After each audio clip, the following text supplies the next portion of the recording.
God designed us to be learners. However, much of our learning and discipleship today regarding the church, current affairs, and theology has been reduced to pithy sayings and viral tweets.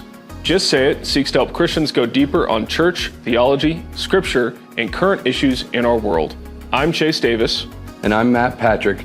And join us and other guests for a monthly conversation on the topics that are impacting Christians in the church here in Colorado. You can expect candid conversations on the topics ranging from church attendance during ski season to Spurgeon's view of the atonement.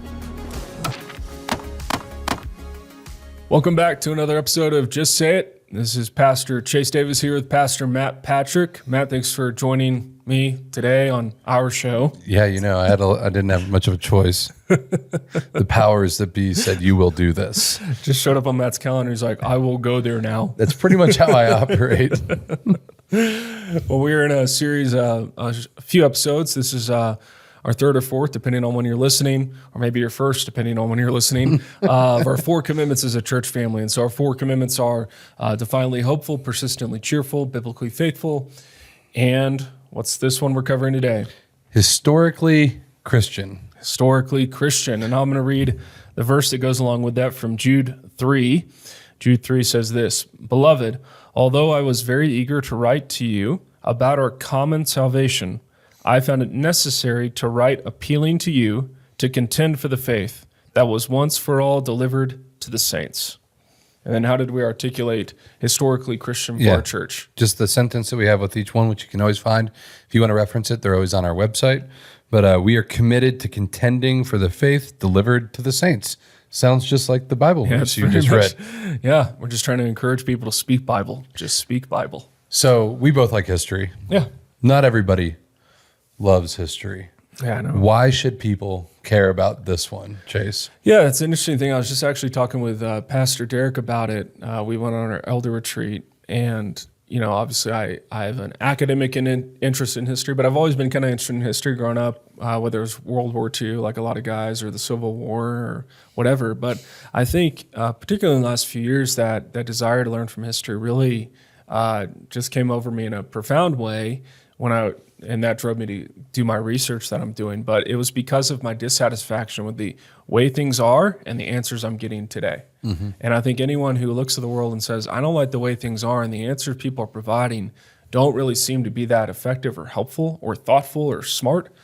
Well, to me, I'm like, well, who else? It's like, surely we're not prideful enough to think that we've arrived at peak humanity at this point. Yeah. We've got all the stuff going on in our society, and this is just peak humanity, and we can't learn from anybody else. I think, what does Lewis call it? Chronological snobbery? Yeah, chronological snobbery. Just because it's new, it must be better. Yeah.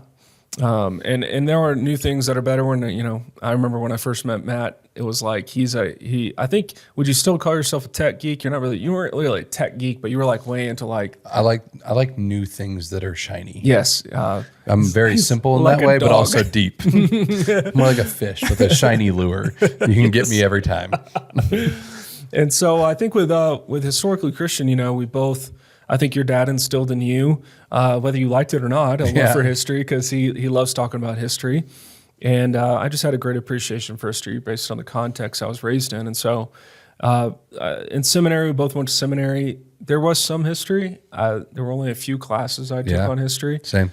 But especially when, COVID came around, I don't know if mentioning that will get us deplatformed. We have to put like the little thing at the bottom that says COVID mentioned. Yes, my bad. Sorry, guys. But I think when that came around, a lot of the answers that we're getting from church leaders, from big leaders in evangelicalism, I was like, this just doesn't seem thought out. It doesn't seem well, it's just like you're just uttering the same things that the world is saying, and we're supposed to be Christian. We should have something to offer. We had heard great stories from the early church, from Rodney Stark, that talked about how the Christians would go into the cities where there were plague. And surely there's other episodes in church history, maybe like the Black Plague that killed anywhere from 40 to 60% of people. Maybe we could learn from the church then, and that just didn't seem to be anywhere. So that's where a lot of my heart came from. And we've talked on another episode about how kind of the rat race in evangelicalism is newer, bigger, better every week, every season. It's always got to be growing and blowing people's minds. Yeah. And you got to walk away from church with these like really profound experiences every week, and that God bless you. I hope that happens for you at the well. I hope you really encounter the Lord in a fresh way. We hope you have an okay time at the well. Yeah, right. But I think that a lot of pastors, we see a lot of pastors quitting. We see a lot of pastors thinking about it, and a lot of it has to do with the rat race. A lot of moral failure, a lot of that kind of stuff. And so how do we get off that hamster wheel of innovation, and how do we step into more tradition? And I think this is where, and now I'll turn it over to you, this is one thing for me that I think it is a uniquely attractional thing in our day, because we live in such a mobile society. I mean, I was looking at our elder room, and I don't think any of us were raised in Colorado. I think all of us are from somewhere else. That's correct. And so when you get a culture like that, and that's not just us, the well's not unique in that. That's a lot of both. We're always unique. We're always unique, but not unique in that. We have a very rootless society. The highest ideal for a lot of young people, or at least they've been told, is that you can be free of any unchosen bonds. You can free yourself from your family. You can go far away from your family and just start up a new life, make friends that become like family. On the extreme end, you can free yourself from the body God has given you and transform it to be your true self. And so we live in a rootless society that's highly mobile, highly transient, and I think people are more depressed and lonely than ever. Yeah. And I think that the church being a bulwark that says, no, we're going to be rooted in a tradition.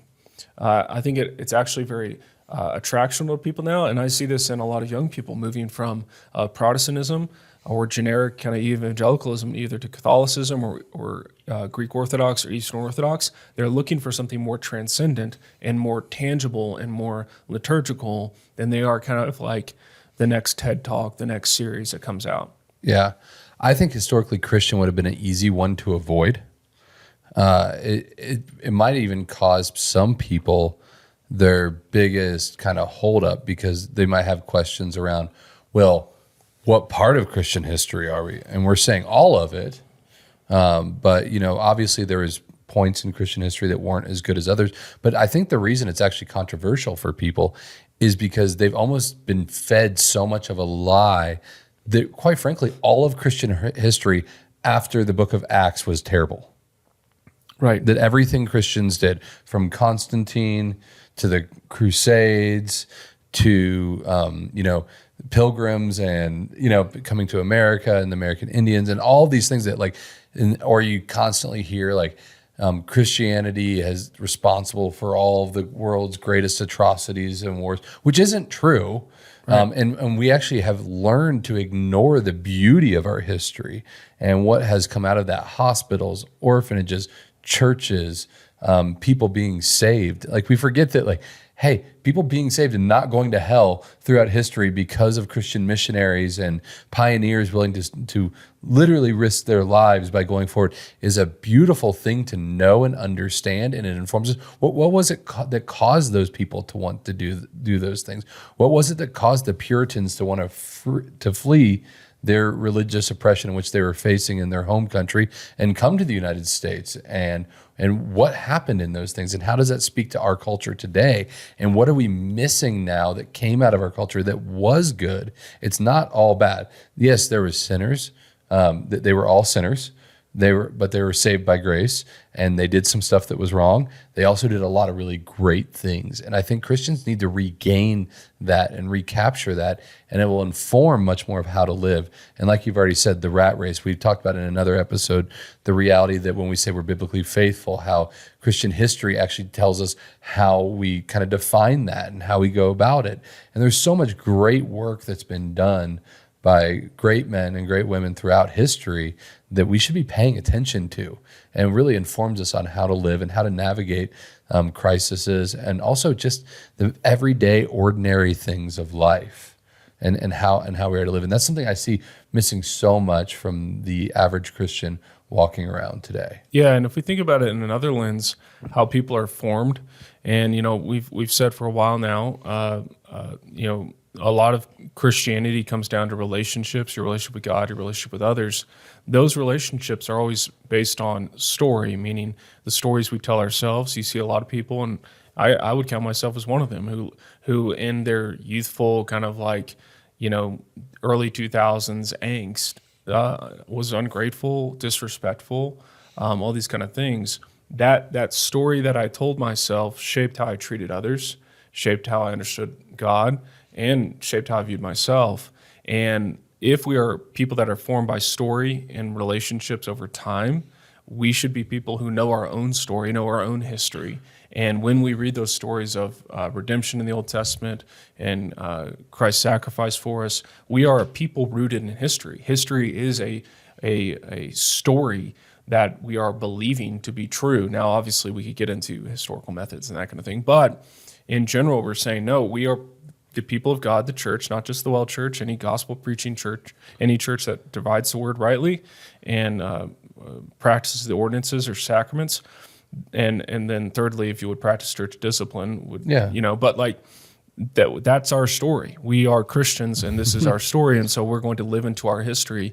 And I talked to one friend about it this way, is like the goal of Christianity was never to get you in like the foyer of the house and then you just kind of linger in the foyer. And no, you want to enter into a particular room of Christian tradition, whether it's Anglican, Methodist, well, probably not Methodist, but not anymore, Presbyterian, whatever it may be. And we're Baptist. And so we're trying to lean into that tradition because there's something rich and good about living into your tradition, because that counters the cultural lie, and confronts it directly. We're not going to be people who are rootless. We're not going to be people who run away from our unchosen bonds. We're going to be people who are grounded in our covenant with God, and we're going to live into that faith, even if that particular tradition may have some things that I don't know everything about, or maybe I disagree with certain aspects of it, but I'm going to live into that. I don't want to raise generic evangelical children. I want to raise Baptist children, and that doesn't mean we're better than Presbyterians or anything like that. Just a little bit. Which just means we're distinct, and there's distinctives about our story. And I just think that's really helpful for people relationally, because people are relational creatures. Yeah, you kind of led into it a little bit, and I think it's important to bring up is how that affects Sunday worship and what we do. You mentioned, the sacraments and baptism and all those are the same thing, but you know what I mean, like preaching of the Word of God, but how you go about it and what we do, and even down to other things. Like one of my favorite things that we do at the Well is I love looking up on a Sunday and seeing the lyrics to a song, but seeing the date that it was written before, and seeing like the 1700s or 1500s or 1800s or whatever, and seeing that and going, wow, there's a history even tied to that song. And how profound is it that there's a song being sung still today by Christians all over the world? And, it's like I grew up in a musician's home, and how great the Beatles were. And I'm not convinced that in that amount of time, people will still be listening to Let It Be, sure, or anything like that from the Beatles. Maybe, I don't know. But these songs have withstood the test of time, and even just how we go about arranging our services. And that's why, I think it's important. People have come up to me and said, Matt, it seems like our church and kind of from a liturgical standpoint has changed a lot. And I'm like, well, not really. It's just become more pronounced. But what we're trying to do is we're not just making something up. We're trying to look at kind of our Reformed Baptistic history, going back and go, what has the church done for a long time that is great and shouldn't just be jettisoned because, like you said, chronological snobbery, right? And go, and what we're seeing more and more, and there's different researchers out there putting things out that, quite frankly, the younger generation is actually going to it. I was talking to a friend the other day. He just joined a Greek Orthodox church, and I was like, really? And he's like, well, it's just the history behind it. It's all these things. And so he's like, it's not that I love everything that they do. I just wanted something that was truly rooted. And I think that's a really profound thing that maybe we missed with kind of the seeker-sensitive movement, megachurch movement. And not that everything those churches did was bad. Lots of people came to Christ because of them, so praise God for that. But there is something in the air now where people are going, man, they can really identify something that feels made up or is got a hook to catch them. And I even feel it in my preaching with now, where I used to really worry about like stories and jokes and things like that are like the hooks for people. All those things matter in communication. I'm really trying to get into what does the Bible say and how has that played out historically. And in my preaching, I want to show that to people more than were they entertained. It's more, man, did they learn to love God more? Did they see how the saints have done it throughout time and how the Bible is clear about that? Amen. Yeah, I think the last thing I would say on it is that if you don't like history, if you don't love history, I don't blame you in one sense because history is often taught to be very boring, not exciting. But if we're studying Judges right now, and I think it's really exciting when you get into those texts. But I think one thing that should make you curious to learn more about, especially Christian history, is if you find yourself to be a person who's utterly dissatisfied with the way things are today, whether it's from consumerism, whether you see the disparity between the rich and the poor, and you look at the sexual depravity that's rampant, and it seems like everywhere in our world, and you look at that and you go, man, I'm really dissatisfied. We're trying to show you, look, like there's people we can learn from, not just the Bible. Yes, the Bible, of course, but there's ways to understand what's happening that are more than just you in front of TikTok. Don't have TikTok, but if you have TikTok or Instagram, don't have TikTok, or reading the news or watching the news or learning about election results or something like that, you can have a bigger perspective on things than your lifetime, than even your parents' lifetime. You can have a greater appreciation for human life and for God's sovereignty and redemption throughout time if you'll take a look at church history and learn a bit. I mean, Bruce Shelley's book, I can't remember, Bruce Shelley, I think Church History in Plain Language is a great primer, that can give you a good taste because it's really short. But I would just encourage any listener who finds himself dissatisfied with the way things are. History is a great balm, I would put it that way, to help you understand a little bit more of what's going on. Yeah, you kind of stole what I was going to do there. I was going to throw you a curveball. I'm still going to do it. So you referenced Bruce Shelley's book. I was going to say, if somebody's listening, they're like, hey, I want to read a history book. It can be anyone. It doesn't have to be Christian. What would be your recommendation? I don't know, because it depends on if you want like an account of World War II, or if you want a document. I mean, for our church, I would say go pick up a copy of the 1689 Baptist Confession of Faith and look at how they articulated their faith in the 17th century. And think about when you read it, although you may struggle to read it and understand it, slow down and ask yourself, why do I not like what they're saying? Why is my faith so inconsistent with the way they're articulating the faith in the 17th century? You could conclude they were wrong. Okay, we can conclude that. That's okay, I guess. Yeah. But I'm more of the opinion that if all of church history stands against me, maybe I'm the one in the wrong. And so a little bit of humility when you're studying history. So I would just recommend the 1689 and go read that. And they have good intros in that too. That gives you some context. And we have those for people on Sunday mornings, so they can just take one for free. Yep. Yeah, I would say I would give two kind of fun. Well, the first one's not, I think it's fun, but Rodney Stark, The Rise of Christianity, is if you want like just a pure kind of academic history book that is, I would say it's approachable. It's not like over the top. It's a good book of understanding the early church. I think there's a lot of people who do not understand how the church was formed, and they really misunderstand a lot of things. Rodney Stark on anything on history is generally pretty good. And just because I just read it and it's fun, you might read it and go, that's not fun at all, Matt. But I would say Defenders of the West. Oh, that's if you want to read about the Crusades, because I think that's maybe the most misunderstood piece of Christian history. And so it's Ibram, what's his name? Oh, yeah, I had him on my podcast, and I already forgot. I don't know, Defenders of the West. I can no, it's okay. It's okay. He used to be a power lifter too, so that's fascinating. Yeah, he's jacked. Yeah, so it's pretty awesome. Yeah, he's a swole boy. But he wrote a great book, Defenders of the West. It's graphic. I learned the hard way. Do not get the audiobook and listen to it with your kids in the car. Yeah, you're gonna have to turn it off sometime. Yeah, so it's very. Yeah, it's Raymond Ibrahim. So he's from Egypt and lives in America now. He's an American. So, yeah, Defenders of the West, great book. And he also wrote a book, I haven't read it yet, but Sword and the Scimitar, which would be really fascinating. Yeah, his kind of area of study is definitely the Crusade. So it'd be interesting if you're looking for some books to pick up. Those might be a good stop. Chase is much more practical, but with the 1689. But Stark and Defenders of the West would be a good read for anybody. Absolutely. Well, thanks for joining us on another episode of Just Say It. I hope these episodes have been helpful to you. If you've got someone new at the church that's asking questions about, hey, why do you do things the way you do? This would be a great episode to share with them. Also, give it a great rating, subscribe so that more people can find it. And we'll see you next time here on Just Say It.